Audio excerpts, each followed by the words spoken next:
नमस्ते। अहिले तपाईहरु मेरो हातमा एउटा बुक देखिराख्नु भएको छ, माइन्डसेट भन्ने। यो चाहिँ डाक्टर क्यारल ड्वेकले लेखेको किताब हो। यसमा दुईवटा कन्सेप्ट देखाइएको छ। दुई प्रकारका माइन्डसेटहरु हाम्रो मनस्थिति हुँदो रहेछन्। एउटा चाहिँ फिक्स्ड माइन्डसेट, अर्को चाहिँ ग्रोथ माइन्डसेट। यो फिक्स्ड माइन्डसेट र ग्रोथ माइन्डसेट भनेको चाहिँ उदाहरणको रूपमा कुनै विद्यार्थी स्कुलमा पढ्दैछ, त्यो उसले इक्जाम दियो।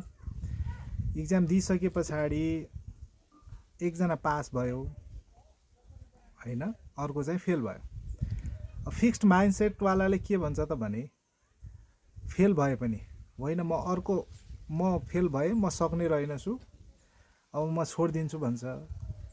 तर ग्रोथ माइन्डसेट वाला त्यसले के भन्छ त भने हैन, ठिकै छ, म अर्को साल म मेहनत गर्नेछु, म पढ्नेछु, कहाँ मेरो कमजोरी भयो त, उसले सिक्ने प्रयास गर्छ।